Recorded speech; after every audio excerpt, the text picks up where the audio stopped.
The S&P is hitting all-time highs. The housing market is overinflated and interest rates are through the roof and inflation is ramping up. We're in the new economy and the bubble is going to burst eventually. I'm going to share with you how to get rich in this new economy with principles as old as the market itself. And I'm going to go over everything from how to protect yourself against the downturn to getting ready for the upswing and capture as much money as possible. So without further explaining it, these are the old principles of the new economy. The first principle is to build an emergency plan. When the 2020 event hit, I had to build a plan for my personal and my business life within 2 days. I learned a long time ago that the best way to focus on creating a predictable future is to build a disaster recovery plan, to prepare up front on if this happens, then I do that. Unemotional. Before the world pushes on you and causes you to overreact, you want to just sit there in the calm and just decide, here's what I will do if this happens. And I think most people miss this, and it's why they lose when the economy goes into a downturn. What I've learned over the years is that great leadership isn't about how you show up when things are good, it's how you show up when things are bad. People want to lean on somebody that is calm, collected, cool, even in the face of a storm. When things go bad or worse, what are you going to do? Are you going to overreact? Are you going to sell everything? Are you going to run away and hide in the woods? Or are you going to stop and say, hey, what's really going on here?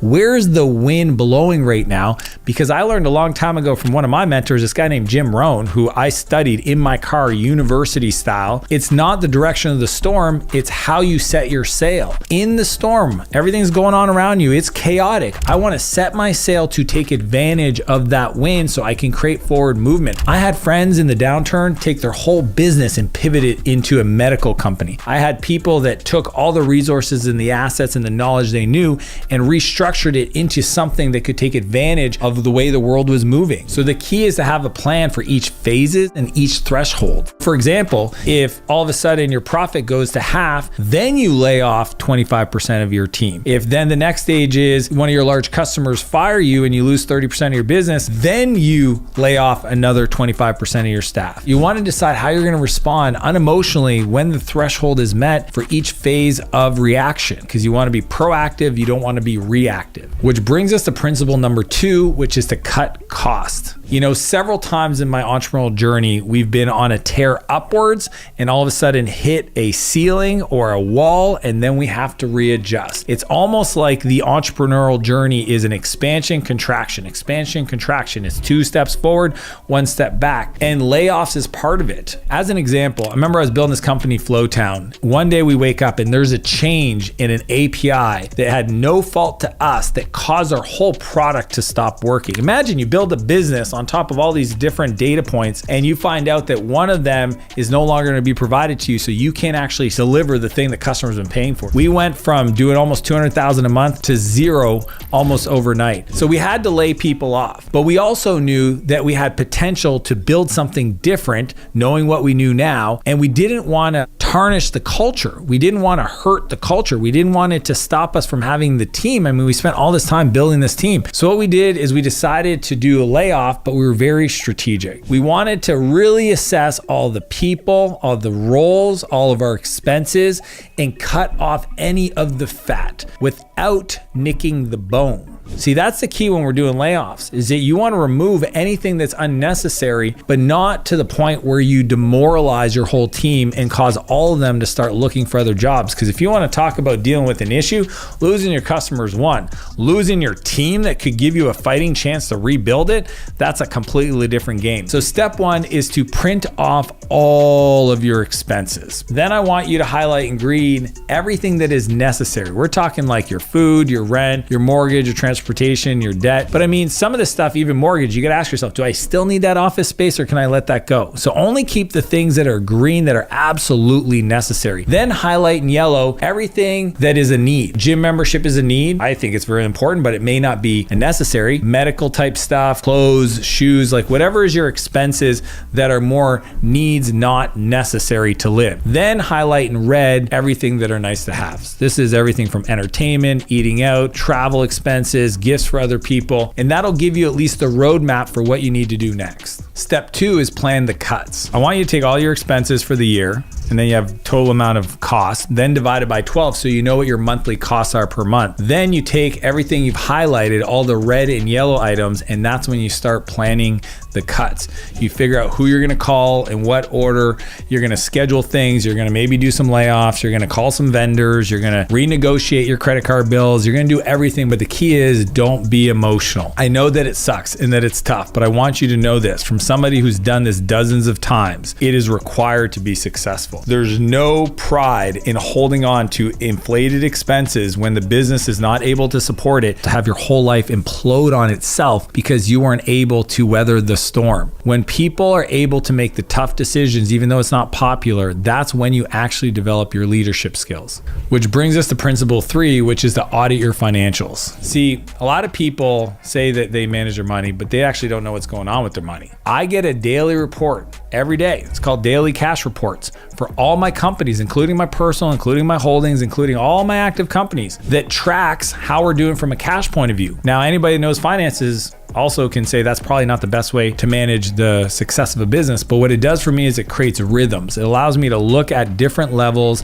how they fluctuate, how they get replenished, how they move, and I can start to see patterns. I can see if all of a sudden a company had $1 million in cash and all of a sudden drops down to 100,000, you better believe I'm going to be asking questions. I mean, honestly, what I've done is I've asked my team that if there's ever a change that's more than 20%, please include notes in the email telling me why that happened. You know, it's just like tracking your body weight. You know, if you don't track it at all, you'll slowly put on weight until the day you finally realize you're a little chubby, and then you go and you step on a scale and you're like, holy cow, I put on 12 pounds. It doesn't happen overnight. You don't notice it right away, but if you manage it every day, it's almost impossible for you to have these reactions that are massive amounts of change. So the key is to measure what matters. If we don't measure how our business is doing, how our lives are doing, our daily cash position, then we're not going to focus on making it better. And sticking your head in the sand and pretending like it's not there is not going to help you. I've learned that clarity is an accelerator. Clarity gives you confidence. If you just audit your financials, figure out exactly where you're at, how much debt you have, what your cash flow position is, and not pretend like it's not happening when you know it's bad, then you'll at least be able to respond. Amateur entrepreneurs may look at their numbers once a year. They literally sit down with their accountant and they get the report, and they either drink because they had a great year or they drink because they had a bad year. Good entrepreneurs look at them maybe once a month. You know, and it's funny is that even at that, it might be 30, 45 days after the month is done that they're getting a report for something that's almost 2 months past. The best entrepreneurs look at their numbers every day. They look at the leading indicators that drive the results, and at the end of the month, they're getting their reports within 7 to 10 business days for the previous month's performance.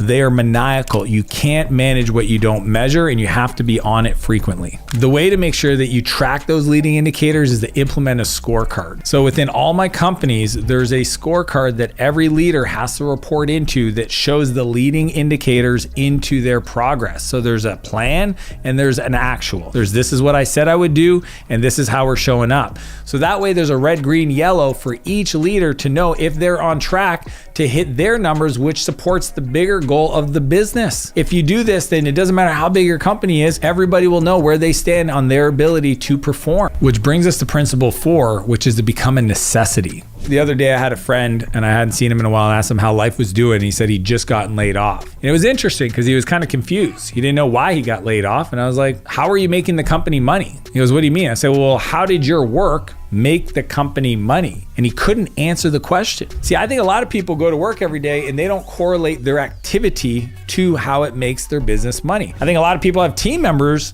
working for them and they can't correlate how that activity makes them money. If I can teach somebody how their activity makes the company money, then they'll make better decisions to make the company more money. It's like I had a bookkeeper once that was making 80 grand a year and they wanted to make 300,000. And I said, cool. I want you to make 300,000. Do you know what needs to be true for you to make 300,000 in this company? And they're like, I don't know. And I said, well, if you're making 300,000, then you're probably making the company $3 million.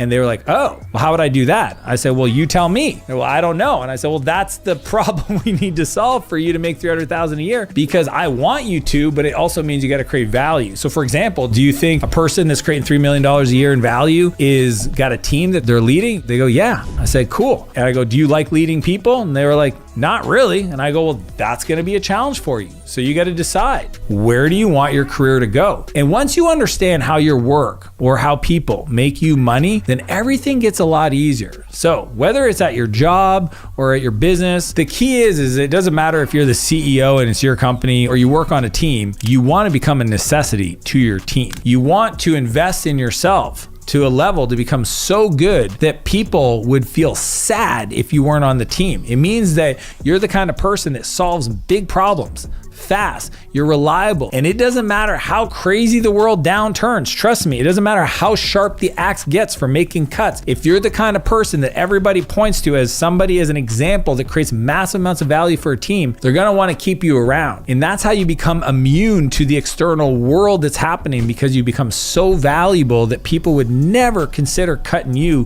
versus all these other expenses. They would rather get rid of their whole office before they got rid of their team. So my question to you, if you're on a team or you're evaluating your expenses, have you shown up for your team to teach them how to become value, to become necessity, and have you become a necessity so that when they're pulling out their highlighters, you're in the green or the yellow, you're not in the red. You do what you say you're gonna do. You're a person that has integrity. You're a person that shows up and does the work even when nobody ever asks you to do the work. You're somebody that goes above and beyond. You're somebody that sees opportunities all around them, and you don't have the Debbie Downer attitude. You spend more time talking about ideas, not talking about constraints. Which brings us to principle 5, which is to find the bright spots. One of my favorite things to coach people on is to identify what's going good in their business, not necessarily what's going bad. See, most people can find the 1,000 things that are going wrong, but they forget to focus on the things that are going awesome. And if you focus on it, it will expand. So during the 2020 event where the whole world just melted, the whole economy went to zero, there were certain industries that actually were skyrocketing, like SaaS, the housing market, the stock market. All of these things went on the opposite of where the restaurant, the local gyms, etc., in regards to their performance. And what happens is people that take those moments to pivot are looking for the bright spots. They're looking at their business and they're going, okay, we can't do this anymore, but what can we do? What data do we have access to? What capacity do we have? What competency do we have? Like, what are we good at? And we take what we're good at and we offer that to the market. So one of my clients had this software for restaurants that helped them understand if the customers are happy. The problem with that is all the restaurants shut down. So then he took his technology, he pivoted it and went after big corporations in America to figure out if the employees were happy. Same technology, essentially, same workflow, same everything. They just pivoted the bright spot, which is we have a great product, a great technology.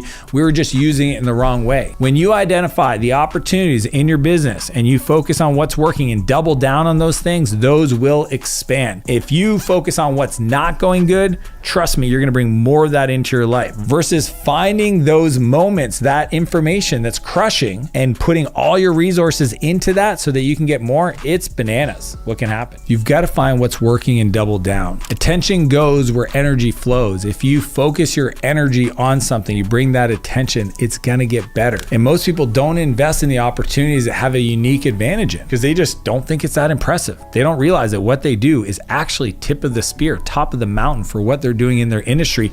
And that's where their biggest opportunity lies to expand. That's how you get rich in the new economy. If you want to learn the best investments you can make this year, click the link and I'll see you on the other side.